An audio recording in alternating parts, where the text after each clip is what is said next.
Et Eudari alors, 4 ans après, quel est le bilan? 4 ans plus tard, presque 5 ans, je regarde en arrière et je suis pleine de gratitude. On a des bureaux à Kinshasa, des bureaux à Lubumbashi, du personnel dispersé à travers la République. Et c'est vraiment un sujet de gratitude. Je ne pense pas que sans Dieu, ça aurait été possible. Je suis reconnaissante d'avoir des équipes que j'ai. C'est des personnes formidables sur lesquelles je peux me reposer et qui font du travail, le travail qu'il faut. Des personnes qui ont chacune à sa façon pris un peu de mon ADN et qui prennent sur eux et qui font avancer cette machine-là. Donc, toute mon appréciation à ces personnes-là. Reconnaissante aussi à ces personnes qui m'ont donné l'opportunité de servir leurs entreprises. Et je fais une mention spéciale à la toute première entreprise qui m'a fait confiance. Je venais à peine de démissionner. J'ai même pas fait d'appel d'offres. C'est parce que quelqu'un leur a dit. Yvonne a ouvert sa boîte et elle m'a aidé à résoudre tel problème qu'il y avait dans votre entreprise. Ils m'ont donné mon tout premier contrat, les toutes premières personnes à gérer. Et pour moi, cette confiance aveugle, j'ai envie de continuer de l'honorer. Parce que je crois que c'est pas parce qu'on a de la grâce dans un domaine qu'on ne doit pas continuer de travailler sa grâce. Moi, des choses comme ça me pousse à rester vraiment humble, de un, et de deux, à continuer de travailler de sorte que mes clients trouvent toujours satisfaction. On a grandi sur le plan financier et sur le plan de notre portefeuille client, même des personnes que l'on est en train de gérer aussi. 4 ans plus tard, c'est beaucoup de leçons, beaucoup d'anecdotes, beaucoup de joie. Comme je l'ai dit, c'était le pas à faire. Et 4 ans plus tard, c'est des jeunes dont on a pu sponsoriser les études, qu'on a sélectionnés dans la catégorie de déplacés de guerre. Parce que je pense que dans ces commerces de cerveau que je fais, donner la chance à un jeune, c'est très important. Et la meilleure chance, c'est donner la possibilité de rêver aussi, intégrer une entreprise. Et la clé, ça reste un diplôme. Donc on a nos jeunes qui vont à l'école, grâce au fonds qu'on peut avoir nous aussi de part et d'autre. Et c'est gratifiant. 4 ans plus tard, c'est des visites dans les Hommes des Vieillards aussi. 4 ans plus tard, c'est aussi nos conversations professionnelles par Odarim. C'est une plateforme où une fois l'an, on invite des professionnels de gauche et de droite de venir nous partager leurs histoires et nous partager surtout les clés de leur réussite, mais aussi comment ils ont traversé des épreuves professionnelles et comment ils sont réussis. Les buts, c'est de créer des modèles proches de nous, des modèles de notre génération, des gens que l'on peut regarder, qu'on peut admirer, qui peuvent nous inspirer aussi à faire pareil qu'eux. Et Yvonne, qui est-ce qu'elle écoute?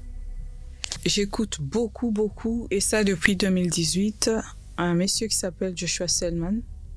C'est un prédicateur nigérian et je gagne beaucoup en l'écoutant.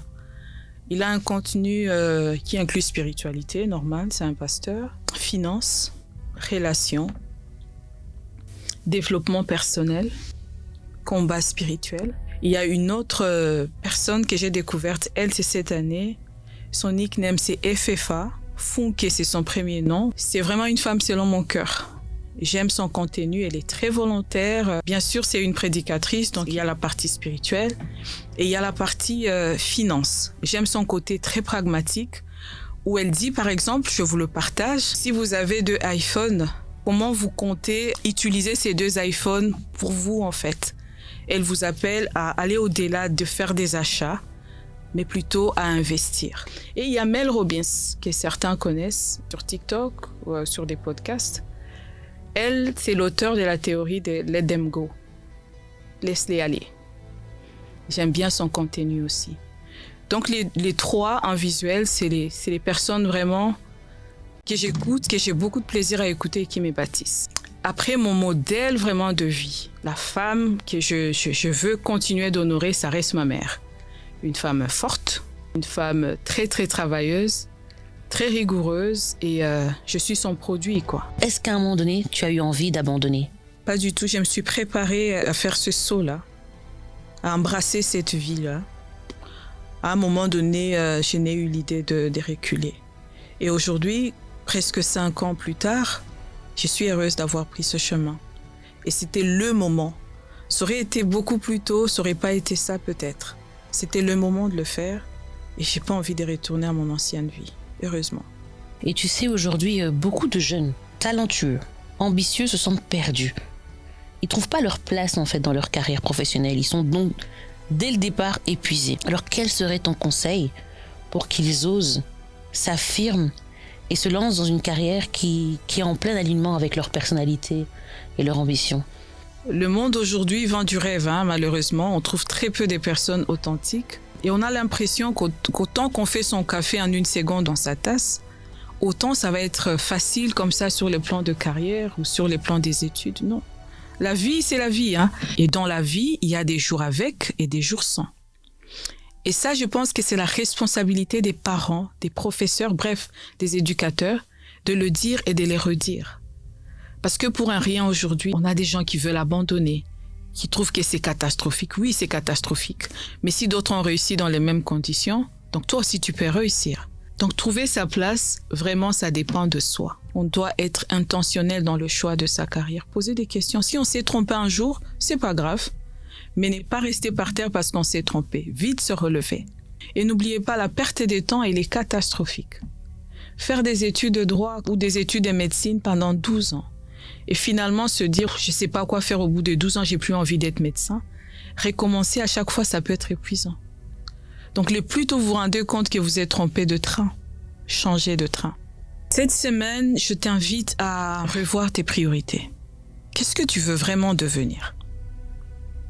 Est-ce que tu as trouvé une personne dont tu te dis, quand je serai grande, j'aimerais être comme cette personne-ci? Si tu découvres cette personne et tu te le dois de découvrir ce genre de personne, alors observe c'est quoi les habitudes de cette personne-là. Si tu peux t'approcher de cette personne, ose t'approcher de cette personne. Mais si tu ne peux pas, dis-toi qu'il y a des traits qui définissent ceux qui réussissent. Ils sont disciplinés, ils sont focalisés, ils ont des fréquentations de qualité. Ils ont des objectifs et ils sont collés à leurs objectifs. Même s'ils échouent à l'atteinte d'un objectif aujourd'hui, ils se relèvent et ils recommencent encore. Donc toi aussi, fais la même chose. Si tu n'es pas discipliné dans un domaine, c'est pas grave. Mais ne reste pas en te consolant, en te disant c'est pas grave toute ta vie. Non, non, non. Relève-toi vite. Rappelle-toi que le temps, il n'est pas pour toi. Le temps, il passe. Ce que tu fais de tes journées, ça dépend de toi. Et tu peux t'inspirer des bonnes personnes. Fais-le sans tarder.